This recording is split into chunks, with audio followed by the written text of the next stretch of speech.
Assalamu alaikum friends. Okay, 2 days ago we done with our topic intro to all about computers. We basically also done the topic hardware, that how hardware works. Today our topic is about computer softwares and computer viruses. Okay, let's start.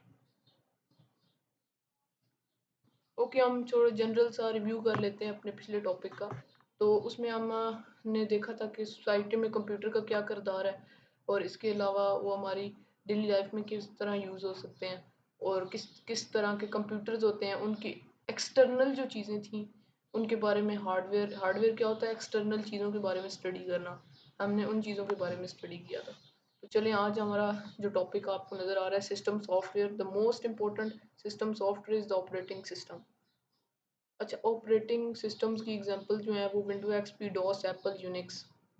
अच्छा, ये Apple तो Unix के बारे में आपने नहीं सुना होगा। Unix is a multi user operating system.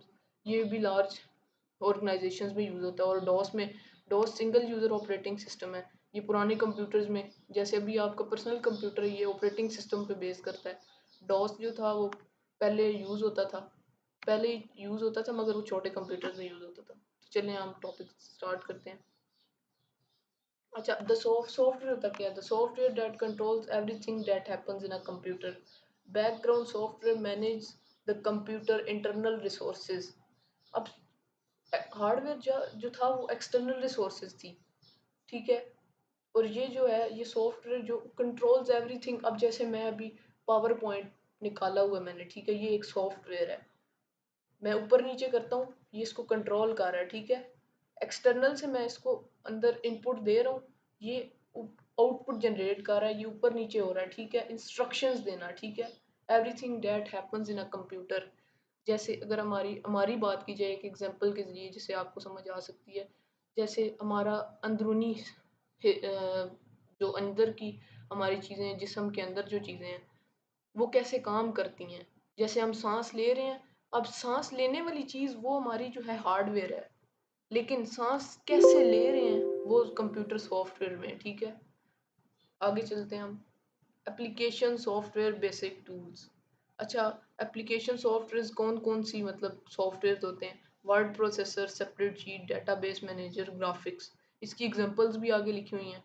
अच्छा, अब सेपरेट शीट किस तरह? Computer software that allows the user to enter columns and rows of numbers in an accounting look like format.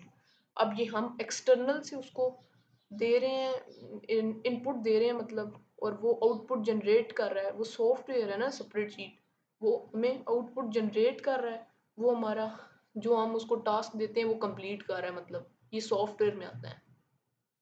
Units of measurement. अच्छा, bit, ये एक बहुत important चीज़ है, इसको आप याद कर लें, रट्टा मार लें, मैं तो कहता हूँ।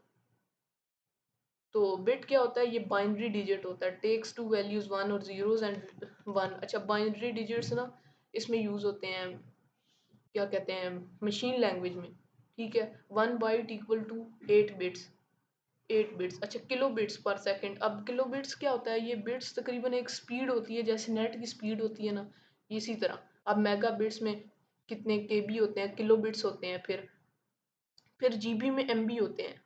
अब देखो, किलोबिट में बाइट्स होते हैं, मेगाबिट्स में किलोबिट्स होते हैं, और फिर जीबी में एमबी होते हैं, मेगाबिट्स होते हैं। और टेराबाइट, जो कि अभी कंप्यूटर्स की आने वाली मेमोरीज हैं, 1 टेराबाइट इक्वल टू 1024 जीबी, ठीक है। ये लार्ज ऑर्गेनाइजेशन में, लार्ज कंप्यूटर्स में यूज होते हैं, ठीक है। तो आगे चलते हैं हम। 4 काइंड्स ऑफ कंप्यूटर्स। अच्छा, microcomputers, minicomputers, mainframe computer, supercomputer, इन चारों के बारे में हम पहले पढ़ चुके हैं, ठीक है। और जो ये अभी, ये टेराबिट्स जो हैं, ये किस में यूज़ होते हैं? ये सुपर कंप्यूटर्स, मेन फ्रेम में 1 टेराबिट, ये 1 टेराबिट सॉरी नहीं, थाउजेंड्स ऑफ टेराबिट्स यूज़ होते हैं, ठीक है। तो आगे चलते हैं। अच्छा, माइक्रो कंप्यूटर वो होता है जो हमारा जो पर्सनल कंप्यूटर होता है ना, उससे ग्रेटर होता है, मतलब उसमें ज़्यादा चीज़ें स्टोर हो सकती हैं। और जो पर्सनल कंप्यूटर होता है वो किससे बनता है? वो पीसी से बनता है, पर्सनल कंप्यूटर से, ठीक है। There are 3 types of microcomputers: laptop, desktop, workstation. अब laptop, personal computer, a small single user computer based on a microprocessor. अच्छा, माइक्रो प्रोसेसर क्या होता है? Microprocessor that controls is on the motherboard. ये microprocessor होता है motherboard में। Motherboard के हमने डिटेल स्टडी कर चुके हैं पिछले लेक्चर में। तो ये माइक्रो प्रोसेसर होता है, ये एक किस्म का कंप्यूटर का माइंड होता है, ठीक है। ये मदरबोर्ड पे होता है और माइक्रो प्रोसेसर एक किस्म का माइंड होता है इसका। ये पर्सनल कंप्यूटर में यूज़ होता है जो आप खुद यूज़ करते हैं। वर्क स्टेशन अब पावरफुल, इसके अंदर भी जो होता है ये वर्क के लिए यूज़ होता है। जैसे अगर आप कोई वेबसाइट यूज़ करते हो, कोई ऑनलाइन अर्निंग वेबसाइट यूज़ करते हो, तो उसको जो पीछे से चीज़ें, अब वो बहुत सारे यूज़र उससे कनेक्ट है ना, तो उसके अंदर पावरफुल माइक्रो प्रोसेसर होंगे, ठीक है। हाई क्वालिटी मोनीटर लगे होंगे, वर्क स्टेशन उसको कहते हैं। Mini computer, a multi-user computer capable of supporting up hundreds of users simultaneously। Mini computer main frames और सुपर कंप्यूटर से छोटा होता है, ठीक है। मिनी कंप्यूटर भी काफ़ी बड़ी ऑर्गेनाइजेशंस में यूज़ होता है, काफ़ी बड़ी। जैसे अब मैं आपको एग्जांपल देता हूँ, ऑनलाइन अर्निंग में मतलब जो पीछे से वेबसाइट को कंट्रोल कर रहा है वो मिनी कंप्यूटर, ये मल्टी यूज़र कंप्यूटर है। और डेट वर्क सिमल्टेनियसली, सिमल्टेनियसली एक ही वक्त में बाकी यूज़र भी इसको एक्सेस कर सकते हैं। एक ही वक्त में बाकी यूज़र भी इसकी चीज़ों को यूज़ कर सकते हैं थ्रू सर्वर्स नेटवर्क। सर्वर्स क्या होता है वो पिछले लेक्चर में हम स्टडी कर चुके हैं। तो mainframe, a powerful multi user computer capable of supporting many hundreds और thousands of users at a time. उसमें क्या था, वो हंड्रेड्स ऑफ यूजर्स कर सकता था। इसमें ये हंड्रेड्स ऑफ यूजर और थाउजेंड्स ऑफ यूजर्स को सिमुलटेनियसली वर्क करवा सकता है। मेन फ्रेम में क्या होता है, super computer, an extremely fast computer that can perform hundreds of millions of instructions per second। Super computer main frame से भी बड़ा होता है, जो मतलब ये मिलियंस ऑफ इंस्ट्रक्शंस पर सेकंड। अब यहाँ पे ये मतलब नहीं है कि ये हंड्रेड्स ऑफ यूजर्स को एक्सेस करवा रहा है, लेकिन इंस्ट्रक्शंस है, ये इंस्ट्रक्शंस है, ये यूजर नहीं है, ठीक है। ये इंस्ट्रक्शंस मतलब बहुत सारे काम एक ही वक्त में कर सकता है। मिनी कंप्यूटर, मिनी कंप्यूटर जो होता है ये डिस्क साइज कंप्यूटर होता है, छोटा कंप्यूटर होता है। More processing speed and storage capacity than microcomputers. इसकी माइक्रो कंप्यूटर से ज़्यादा स्टोरेज कैपेसिटी होती है। माइक्रो कंप्यूटर्स कौन से होते हैं, जो अभी आप यूज़ कर रहे होंगे या फिर आप जैसे लैपटॉप पीसी वगैरह। अच्छा, ये क्या होता है, general data processing needs at small companies. ये स्मॉल कंपनीज में यूज़ होता है, ठीक है। Large company use them for specific purpose. अब लार्ज कंपनी भी यूज़ करती है, लेकिन वो स्पेसिफिक पर्पस, वो ऑल पूरी कंपनी को कंट्रोल करने के लिए नहीं यूज़ करती, ठीक है। अच्छा, mainframe computers, larger machines with special wiring and environmental controls. Mainframe में ना हमें एक पूरा का पूरा एनवायरनमेंट चाहिए होता है, पूरा हमें एक ऑफिस चाहिए होता है जिसमें पूरे कंप्यूटर रखे जा सकते हो, क्योंकि मेन फ्रेम बहुत बड़े बड़े कंप्यूटर्स होते हैं, आपको पिक्चर में नज़र भी आ रहा होगा। इसमें faster processing and greater storage than mini computers. इसमें मिनी कंप्यूटर से ज़्यादा स्टोरेज कैपेसिटी होती है और ये फास्ट होते हैं उससे। Typical machine is in large organisation, इसकी जो मशीन्स होती हैं वो बहुत बड़ी होती हैं और ये लार्ज ऑर्गेनाइजेशन में इस्तेमाल होती हैं। आई होप आप अंडरस्टैंड कर रहे होंगे। Super computers, the most powerful computer of the four categories used by large organization particularly for very math intensive types of task। यहाँ पे ये चीज़ आप अंडरलाइन करें, very math intensive types of task, कि कैलकुलेशंस के लिए ये यूज़ होता है, ठीक है। बहुत बड़े बड़े, जैसे हम एक एग्जांपल लेते हैं, पॉपुलेशन। पॉपुलेशन, हमारे मुल्क में कितनी पॉपुलेशन है उसको कंट्रोल करने, उसको कैलकुलेट करने के लिए भी ये यूज़ होता है। ये नासा ने पहला कंप्यूटर बनाया था, ठीक है। ये आप सुपर कंप्यूटर की पिक भी देख सकते हैं, कितना बड़ा है एक कंप्यूटर, ये बहुत बड़ा है। करेक्टरिस्टिक्स ऑफ कंप्यूटर्स, करेक्टरिस्टिक्स क्या होती हैं, खसूसियात, क्या क्या उसके अंदर खसूसियात हैं। अच्छा, stores a large amount of data and information for a long period of time. ये किसकी, ये इन कंप्यूटर्स, इन तीनों कंप्यूटर्स की, सॉरी ये तीनों की नहीं है, ये सुपर कंप्यूटर की हैं, ठीक है। Store a large amount of data and information for a long period of time. ये लॉन्ग पीरियड ऑफ टाइम को डाटा स्टोर करवा सकता है, large amount of data store कर सकता है अपने अंदर और लॉन्ग पीरियड ऑफ टाइम तक कर सकता है। Process data information in high accuracy level, इसका एक्यूरेसी लेवल बड़ा होता है, ज़्यादा अच्छे तरीके से ये आपको एक्यूरेट रिजल्ट जनरेट करता है। Speed in processing data information, ये इसकी जो प्रोसेसिंग स्पीड होती है वो बहुत तेज़ होती है। शेयरिंग ऑफ इंफॉर्मेशन नेटवर्क, ये क्या करता है, ये नेटवर्क। अब नेटवर्क क्या होता है, एक क्वेश्चन आपके दिमाग में, ये भी नेटवर्क क्या होता है। नेटवर्क बेसिकली एक ऑर्गेनाइजेशन में, अब हर चीज़ को तो हम नहीं ना एक इलादा इलादा बंदा को ये कंट्रोल कर रहा होगा, जैसे मैनेजर है उससे नीचे फिर जो लोग होते हैं उनको मैनेजर वो अब हर वक्त वो उनके पास आके नहीं चीज़ें देख सकता, तो वो नेटवर्क क्रिएट करते हैं जिसमें कंप्यूटर से एक दूसरे के साथ इंटरलिंक होते हैं। तो उसके ज़रिए फिर मतलब ये शेयरिंग इंफॉर्मेशन कर सकता है नेटवर्क के ज़रिए। Understanding the difference between data information and knowledge. Data वो होता है जो इनपुट देते हैं हम कंप्यूटर को, ठीक है, अपनी तरफ से हम जो टास्क परफॉर्म करवाना चाहते हैं उसको इनपुट देते हैं डाटा, ठीक है। फिर जो कंप्यूटर प्रोसेस करता है वो इंफॉर्मेशन और नॉलेज होती है, ठीक है। आगे चलते हैं। Data is the name given to basic facts such as names and number. Data जो हम नेम्स एंड नंबर कोई भी कैलकुलेट करने के लिए चीज़ जो देते हैं कंप्यूटर को, ठीक है। Information is the data has been converted into more useful intelligible form, ठीक है। इन्फॉर्मेशन वो होता है जो जो डाटा से उसको इन्फॉर्मेशन, जैसे अगर सम है, हमने सम फाइंड करवाना है ए प्लस बी का, ठीक है। ए प्लस बी में वैल्यू स्टोर है 7 + 8। अब वो 7 + 8 को इन्फॉर्मेशन में कन्वर्ट करेंगे। इन्फॉर्मेशन का मतलब 7 को प्लस करेगा 8 में, ठीक है, वो प्लस करके और आपको रिजल्ट देगा। और नॉलेज, नॉलेज जो आपका आउटपुट आ गई है ना, अब उससे आपको जो नॉलेज मिल रही है वो है नॉलेज। फिर भी और नॉलेज की डेफिनेशन भी आप पढ़ लीजिएगा। Processing data produces information and processing information produces knowledge. Processing दो चीज़ें जो है आपको देगी, इंफॉर्मेशन और नॉलेज। डाटा की जो प्रोसेसिंग होगी वो आपको इंफॉर्मेशन भी देगी और नॉलेज भी देगी।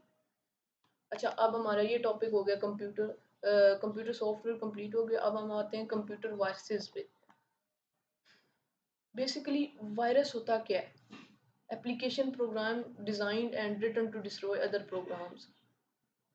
मतलब ये ऐसे प्रोग्राम्स है जो डिज़ाइन किए जाते हैं टू डिस्ट्रॉय अदर प्रोग्राम्स, जो वो कंप्यूटर में जो आपकी, जैसे अगर आपने कॉन्फिडेंशियल डाटा है कोई, तो उसको हैक करने के लिए उसको वो मतलब इन इनअप्रोप्रिएट के लिए यूज़ करने के लिए वो आपसे ये चीज़ें लेगा, ठीक है। Design and written to destroy other programs, वो उसको डिस्ट्रॉय करने के लिए यूज़ कर किया जाता है कंप्यूटर वायरसेस, ठीक है। अच्छा, कंप्यूटर वायरसेस में एबिलिटी किस चीज़ की होती है? Link itself to other programs, copy itself, it looks as it repeats itself. अच्छा, ये क्या करता है, ये आपसे ना ये खुद ही लिंक हो जाते हैं। जैसे अगर आप इंटरनेट यूज़ करते हैं तो आपने कोई गलत वेबसाइट जो सिक्योर नहीं है, जो यूज़र ने आपको कंप्यूटर में वायरस इंटर करने के लिए इंटरनेट पे लगाई हुई है, ठीक है, आप उसको ओपन करते हो, आप कंप्यूटर में वायरस आ जाएगा, ठीक है। तो वो आपके कंप्यूटर में पूरे तरीके से फैल जाएगा और आपको पता भी नहीं चलेगा, वो लिंक इटसेल्फ करेगा, ठीक है। अच्छा, एग्जांपल ऑफ वायरसेस ये पढ़ लीजिएगा, मॉन्किस, एबीसी, क्रैब, सीआईएच। अब वायरसेस के बारे में तो पढ़ लिया हम। अब वायरस प्रोटेक्शन, जैसे अब वायरस क्या है, आपको इन्फेक्शन होता है ना, जैसे आपको बुखार होता है और तो आप डॉक्टर के पास जाते हो, आप डॉक्टर के पास जाते हो, वो वायरस प्रोटेक्शन, आप प्रोटेक्शन ले रहे हो डॉक्टर से। इसी तरह वायरस को कंट्रोल करने के लिए भी इसकी एक प्रोटेक्शन होती है कंप्यूटर में, जिसको हम कहते हैं antivirus programs. A virus program infects programs, documents, database and more. जो वायरस प्रोग्राम वो बेसिकली डिज़ाइन ही इसीलिए करेगा कि मैं दूसरों के कंप्यूटर से उसकी क्रेडिट कार्ड की इंफॉर्मेशन ले सकूं, मैं पैसे चुरा सकूं, ठीक है। इस तरह के लिए ये चीज़ें डिज़ाइन की जाती हैं। It is a man made, ये ह्यूमंस बनाते हैं, ठीक है। It can hide and reproduce, ये कंप्यूटर में छुप जाते हैं और खुद ही प्रोड्यूस होते जाते हैं, ठीक है। इट कैन ले डोरमेंटेट इनएक्टिव एंड देन एक्टिवेट, ये क्या करते हैं, ये जैसे ही आप कंप्यूटर ऑन करते हैं ना, ये एक्टिवेट हो जाते हैं और जब वो ऑफ करते हैं तो ये इनएक्टिव हो जाते हैं, ठीक है। Sources of computer viruses. Sources, आपको वायरस किस तरह हो सकता है, ठीक है।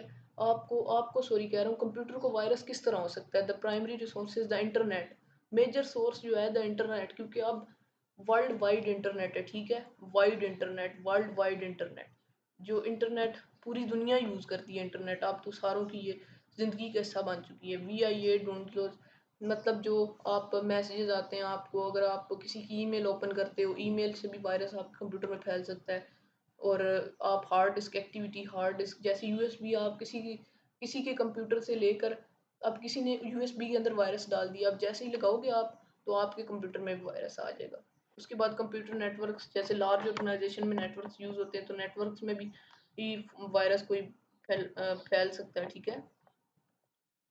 How do you know if you have a virus, ठीक है। अब आपको वही हम बुखार की एग्जांपल लेते हैं। अगर आपको बुखार होता है तो आप कैसे आपको फील होता है ना, तो आपको इसमें भी फीलिंग आएगी, ठीक है।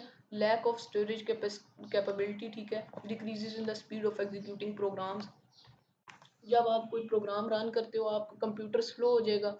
अनएक्सपेक्टेड एरर्स मैसेज अपीयर, जो अजीब अजीब आपको कभी आएगा कि आपके कंप्यूटर में वायरस आ गया, कि आप कुछ भी करें अनएक्सपेक्टेड मैसेज, मतलब कोई भी मैसेज अपीयर होंगे स्क्रीन पे, ठीक है। आपका कंप्यूटर ऑन, वो यहाँ पे लिखा हुआ नहीं है, फिर भी मैं आपको बता देता हूँ। जो मेन इसकी होती है ना, जब आप ओपन करते हो कंप्यूटर, लैपटॉप, पीसी, तो आपका कंप्यूटर जो होगा कंप्यूटर वगैरह, वो आपका ना ऐसे बेसिकली एक noise produce, strange noise is heard when the computer is on, when computer is on, उस वक्त एक नॉइस हियर्ड होगी आपको, ऐसे अजीब सी नॉइस होगी, ठीक है। तो ये भी एक वायरस की निशानी है, ठीक है। वायरस प्रोटेक्शन, अब वायरस, अब आप डॉक्टर के पास जाते हो, ठीक है, वो प्रोटेक्शन है। अब वो प्रोटेक्शन आप कैसे दे सकते हो? The software package distributed with new PCs always includes an antiviral program. अच्छा, एक विंडो डिफेंडर का आपका आपने नाम सुना हो जाएगा, ये आपने नाम सुना होगा। ये सॉफ्टवेयर होता है तकरीब एक पीसी को प्रोटेक्ट करने के लिए, ये एंटीवायरल प्रोग्राम होता है। तो the best way to cope with viruses is to recognise their existence and use an antiviral और एंटीवायरस प्रोग्राम। एंटीवायरस प्रोग्राम होता है जैसे विंडो डिफेंडर हो गया। इसके अलावा आप कोई भी नेट से तो ना ही डाउनलोड करें तो अच्छा है, लेकिन आपने आजकल जो भी बाय करता है पीसीज वगैरह, उसमें अंदर एंटीवायरल प्रोग्राम पहले से मौजूद होते हैं, ठीक है। तो इसके अंदर एक विंडो डिफेंडर होता है। विंडो डिफेंडर एक बेहतरीन जो है ना एंटीवायरल प्रोग्राम है, इसके ज़रिए आप जो है आप वायरसेस से बच सकते हो। तो आज का लेक्चर जो है हमारा हुआ कंप्लीट। तो आई होप आपने लेक्चर को एंजॉय किया होगा, आपको कुछ समझ आया होगा। अगर आपको कुछ समझ नहीं आई तो प्लीज़ कमेंट सेक्शन में आप आस्क कर सकते हैं मेरे से। तो प्लीज़ आप एट द लास्ट में यही कहूँगा, मेरे सब्सक्राइबर नहीं बढ़ रहे, प्लीज़ आप मेरी मदद करें, ठीक है। आप मदद करेंगे यार, आप सबकी मदद करते हो, ठीक है, तो मेरी क्यों नहीं करते, ठीक है। तो प्लीज़ सब्सक्राइब करें मेरे चैनल को। Thank you so much. At the last please subscribe my channel. Next video में मिलते हैं, तब तक के लिए अल्लाह हाफिज़।